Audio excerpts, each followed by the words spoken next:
You know, there's something rather curious about this whole business of self-improvement that's taken over our culture. People come to me exhausted, carrying stacks of books about fixing themselves. And they ask, what more do I need to do to finally be enough? And I have to laugh, because the question itself reveals the most extraordinary predicament. They're looking for completeness in the future, completely missing that they're already looking through the eyes of what they seek. The whole enterprise of endless self-improvement rests on a fundamental misunderstanding. It assumes you're broken, that you're a project to be completed, a problem to be solved. But what if the very assumption that you need fixing is the only thing that needs to be seen through? Let me put it to you this way. The self-improvement industry has created a magnificent trap. It tells you that once you've meditated enough, read enough books, attended enough workshops, cleared enough emotional blocks, and optimized enough habits, then finally you'll arrive at some state of acceptability. But you see, this creates an infinite regress. There's always another level, another technique, another breakthrough just around the corner. The finish line keeps moving, because the whole game is designed to keep you running. Now, here's where it gets interesting. The part of you that feels incomplete, that drives this constant self-fixing, is itself just a thought. It's a mental construction, a story you've been telling yourself for so long that it feels like bedrock reality. But can you find this incomplete self anywhere other than in your thinking about it? Look right now. Apart from thoughts about deficiency, where is this damaged, insufficient person you're trying to fix? Everyone has had moments when this self-improvement obsession drops away naturally. Perhaps you've had it while completely absorbed in music, or watching a child at play, or in the midst of genuine laughter with friends. In those moments, where was the project of self-improvement? Where was the person who needed fixing? It simply wasn't there. And yet, you were more authentically yourself than in all your striving to become better. The irony is magnificent. You're trying to improve yourself into a state of acceptance, but the acceptance you seek requires giving up the improvement project altogether. It's like trying to relax by tensing every muscle in your body. The very effort defeats the purpose.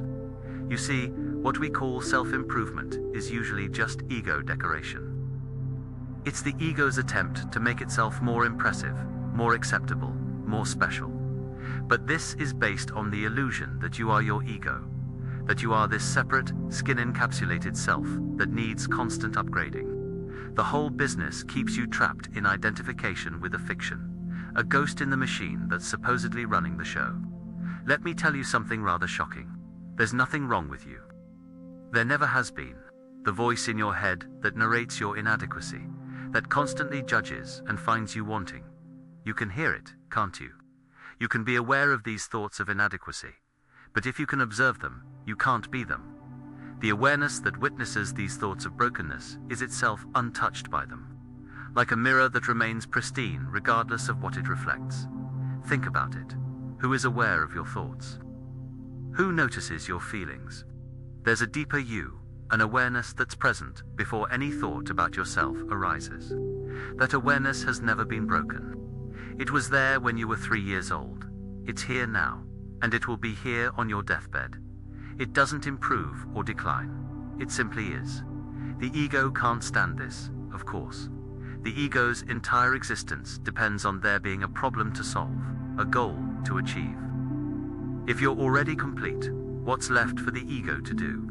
So it immediately conjures up new inadequacies, new projects, new versions of yourself you should be working toward. It's a full-time job, keeping this illusion of incompleteness alive. But here's the secret that all the self-help books can't quite bring themselves to tell you. You are not a self that can be helped. The self that seems to need improvement is itself the problem, or rather, the belief in that kind of self is where the difficulty lies. You are not a thing, a fixed entity, a personality that can be upgraded like software. You are awareness itself, playing at being this particular human being. Now, I'm not saying you shouldn't learn new skills or grow in wisdom. Of course you should. But there's a world of difference between natural growth and desperate self-fixing. A tree doesn't improve itself. It simply grows according to its nature. The acorn doesn't read books on how to become a better oak. It already contains everything it needs. It unfolds what it is. The same is true for you. You already contain everything necessary, not as potential, not as something to be achieved, but as what you most fundamentally are. The wisdom isn't something you need to acquire from outside. It's the same intelligence that beats your heart, that heals your cuts, that dreams your dreams. You're not doing any of that through effort or technique. It's doing you. Consider your breath right now. You don't have to learn how to breathe better. The body knows. It's been breathing you since before you had any thoughts about self-improvement. The same intelligence that transforms the food you ate into these thoughts you're thinking now. Did you study how to do that? Did you need a workshop on converting proteins into neurons? This intelligence is what you actually are. Not the voice in your head, worrying about its inadequacy, but the vast awareness in which that voice appears. That awareness doesn't need improvement any more than the sky needs improvement. Clouds pass through it, storms come and go, but the sky itself remains unmarred. The predicament of modern life is that we've been educated out of this understanding. From early childhood, you've been told that your value is conditional, that love and acceptance must be earned through achievement and performance. So you learned to watch yourself, to judge yourself, to carry this internal critic that never stops finding fault. But this critic isn't you. It's just conditioning, just learned patterns of thought. And here's what's truly liberating. You don't even need to get rid of the critic. Trying to improve yourself out of self-criticism is just more self-criticism. Instead, what if you simply noticed it? The critic arises, makes its judgments, and you remain as the awareness in which these judgments appear. You don't take them as the ultimate truth about who you are. This is not some grandiose claim that you're perfect in your human form and should never change anything. That would be ridiculous. You have your quirks, your habits, your areas of ignorance. But those are properties of your particular human character, not flaws in your fundamental nature. The ocean isn't less ocean because this particular wave has a different shape than others. What happens when you stop the endless self-improvement project? At first, there might be anxiety. The ego is used to having something to work on, and suddenly its job is being eliminated. But if you stay with it, something remarkable occurs. Energy that was bound up in self-judgment becomes available. You start responding to life directly, rather than through the filter of how am I doing. Real change becomes possible when you stop trying to change yourself. This sounds like a paradox, but watch how it works. When you're frantically trying to improve, you're coming from the belief that something's fundamentally wrong. That belief itself creates tension, resistance, a kind of psychological violence against yourself. It's like trying to force a flower to bloom by pulling its petals open. But when you rest in your fundamental okayness, natural growth occurs by itself. You see, the universe doesn't make mistakes. This exact person that you are, with your particular bundle of tendencies and characteristics, is not an error. You're an expression of the whole show, the cosmic dance taking this particular form. The oak tree doesn't apologize for not being a pine. Why should you apologize for not being someone else's idea of who you should be? This doesn't mean passive acceptance of genuinely harmful patterns. If you're causing suffering to yourself or others, of course, that should change. But the change happens much more naturally from self-acceptance than from self-hatred.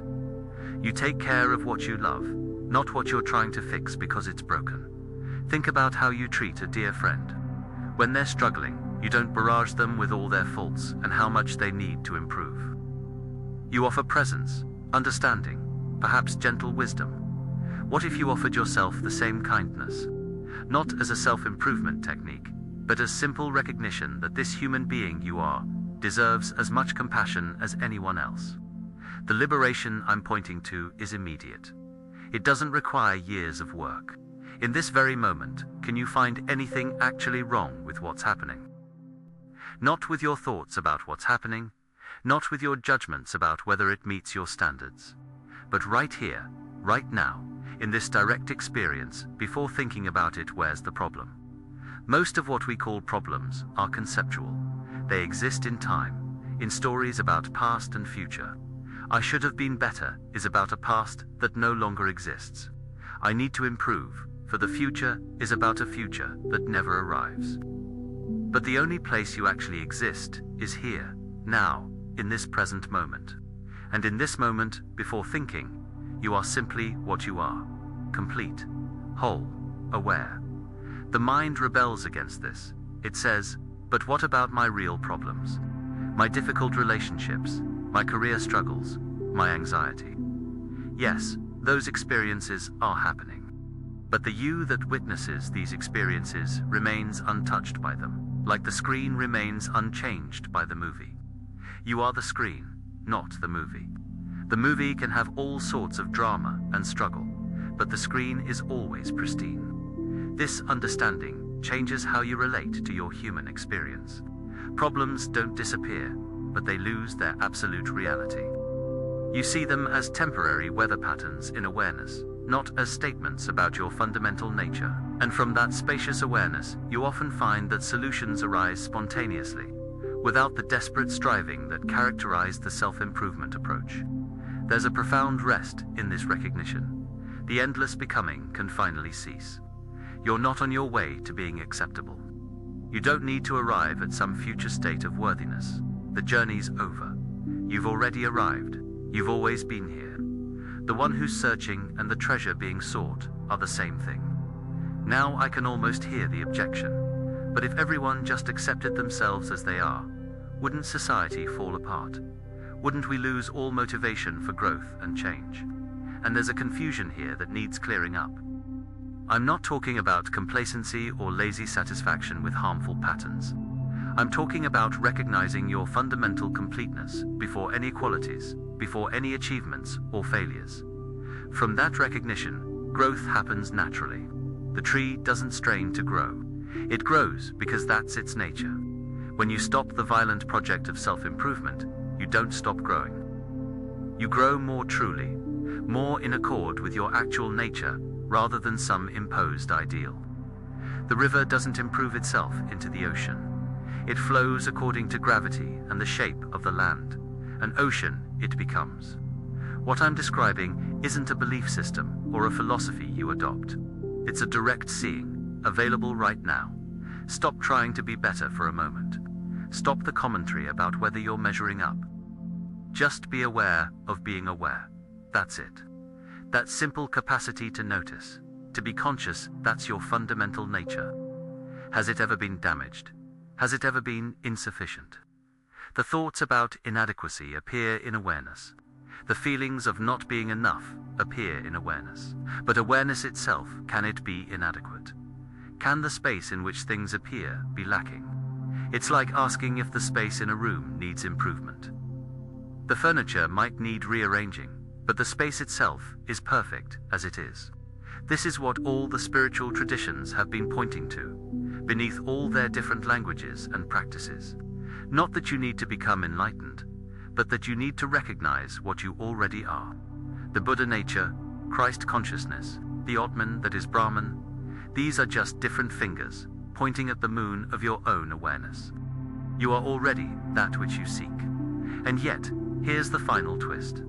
Even seeking this understanding is another form of the improvement project.